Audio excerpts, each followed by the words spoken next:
We're in a mess because of what happened last year.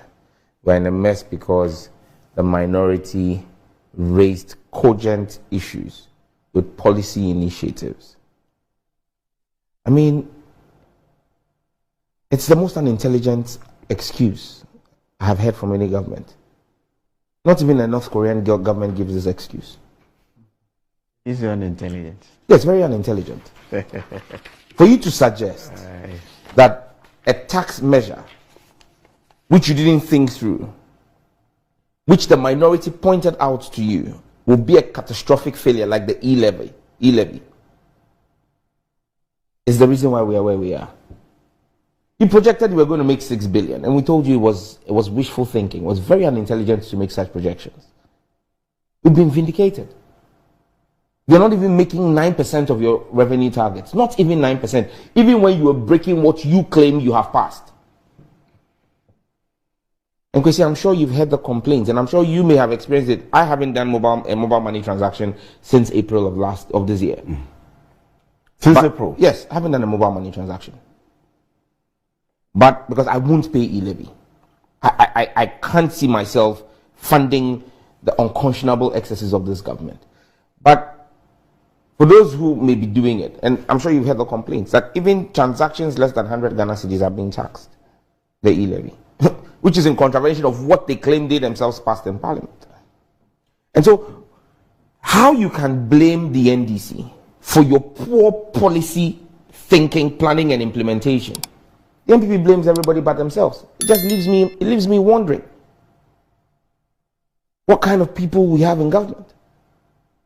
Kwesi, we will continue to scrutinize and hold the government the highest standards of accountability and policy ingenuity that the people of this country deserve.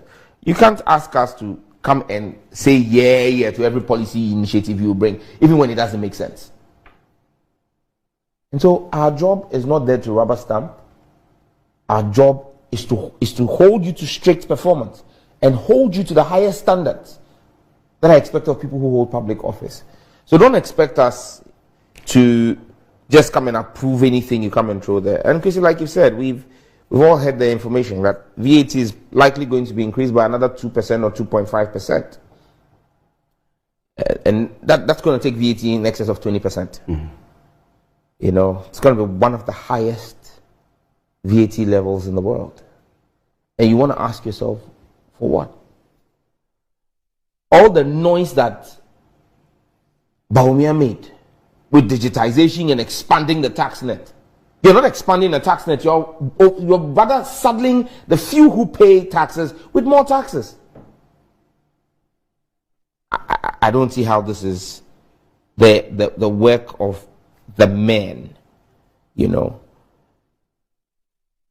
It's just unfortunate, but Hussaini tells us that we should expect some measures to deal with our debt to GDP and all of that.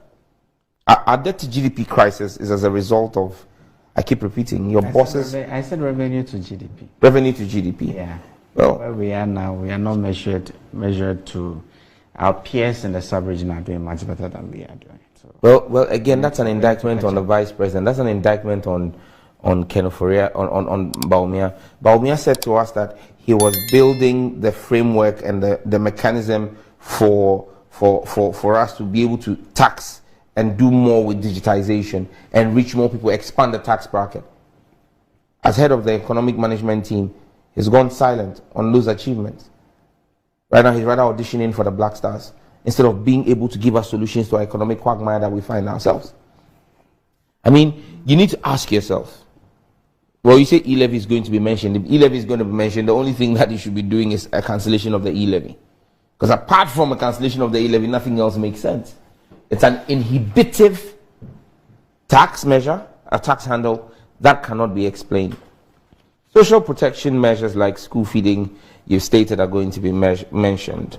Well, we'll want to see what you're going to talk about, because I think as a country, we must all agree that we should be ashamed of ourselves to say we have a social intervention measure called school feeding that is giving our kids 97 pesos for a meal. His dogs won't eat a meal at 97 pesos. I don't have dogs. Even your cat. I don't have cats either. You hate animals? I don't hate animals.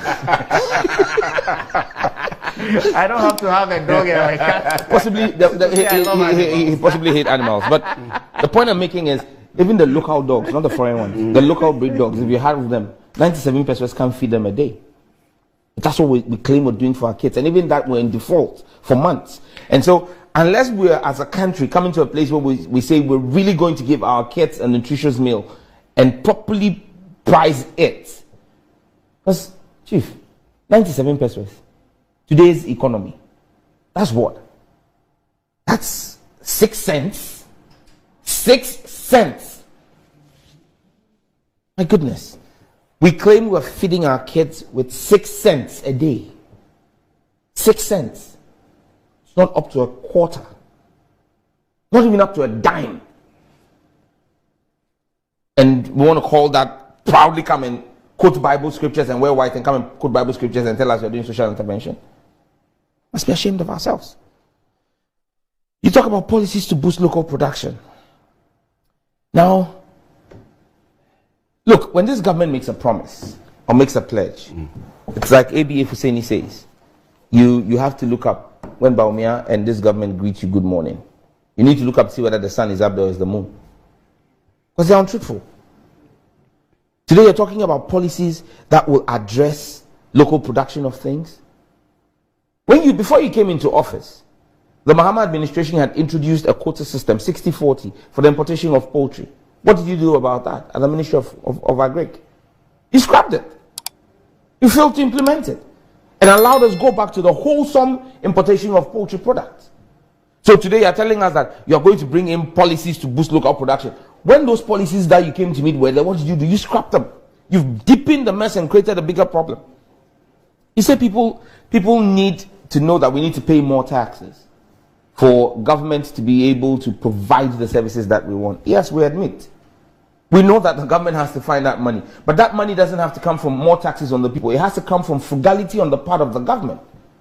It has to come from the fact that the president must know that when he's going to COP27, you're a country that is on aid, on life support. You travel with 327 people. The American government delegation was 15. 15. It's those kinds of places we expect to see savings. He traveled with 327. Okay. Yes, to COP27. That is not true. To COP27. That is not true. You understand me? That is not true. How many of them traveled at the expense of government? The huge delegations that always accompany our president when he's going anywhere. I mean, whether he's flying commercial or whether he's flying private jet. I mean, it is that kind of irresponsibility you've provided for us at a time where we have needs. Look at how much they claim they spent on the cathedral. 339 million Ghana cedis for a hole in the ground. Is that how you see the cathedral? It is a hole in the ground. Why, is there a cathedral sitting there? Have you driven by the place? Even the watchman, the single watchman who used to guard the place, they've not paid him for weeks, for months. He's also abandoned site. Now there's no watchman at the site. 339 million of taxpayers' money was thrown in there. And when you read it, consultant, first payment to him on the 7th of June 2019, 445,000 Ghana cedis. Sam George, we're talking the budget, so. Then the same consultant again receives 80.5 million Ghana cedis on the 5th of March 2021. Then another payment to the same consultant again, 32 million. 32 million. So between 7th of June 2019 and 10th February 2021, my mathematics is right. You're seeing a total payment of about 113 million Ghana cedis to David Ajayi Consultants.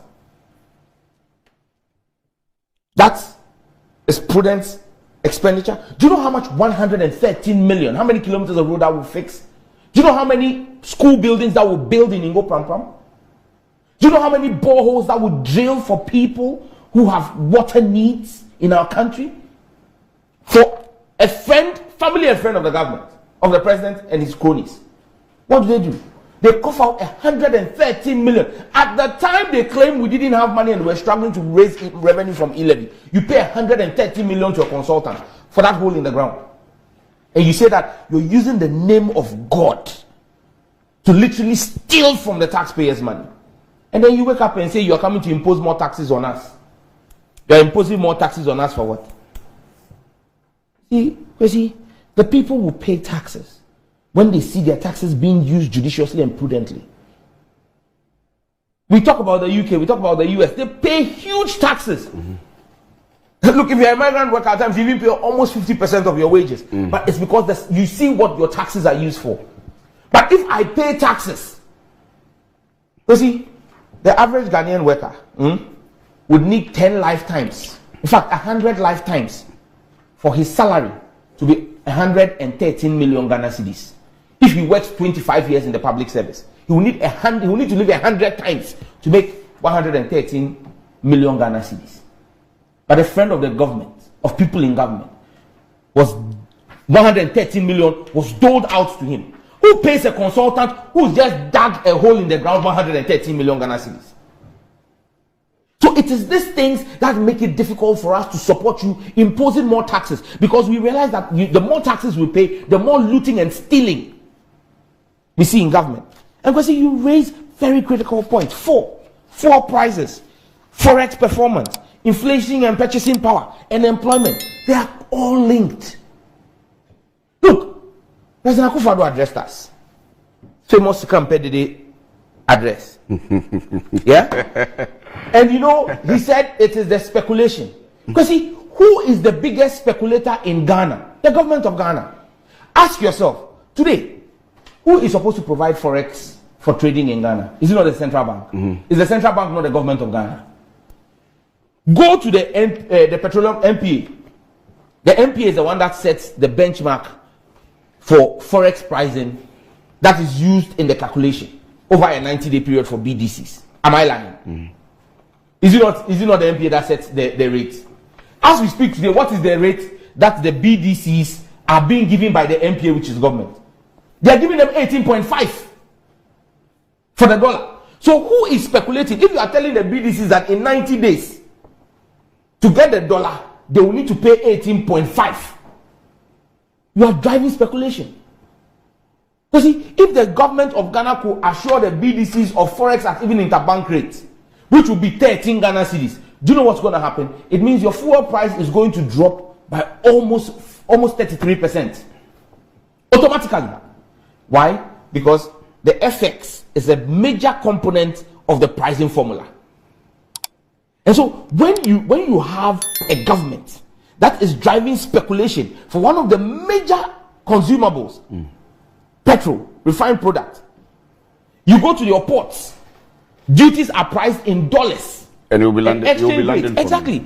You realize that the issues you've raised, the prices of fuel, skyrocketing prices of fuel, the forex performance are all interlinked because government is speculating. But you're talking of inflation. Why won't you have inflation when in 2020 to support the MPP government and help them do whatever they did to whether rig or win the election in 2020, the central bank printed $2 billion worth of currency at the time, 10 billion Ghana cedis without parliamentary approval. 10 billion Ghana cedis was printed without parliamentary approval. And give it to the government. In 2020, yes. In 2020? Yes, the central bank did 10 billion Ghana cedis. Are you talking about the 22 billion or? Which 10 billion? Yes. In excess, 10 billion was given to the government from the central bank as borrowing without parliamentary approval. They gave them 10 billion. At that time, that was $2 billion. When you put money like that in the system, without it being backed by services rendered, you're surprised you have inflation at where you have it today. You put money in the system, there will be inflation. Anyway,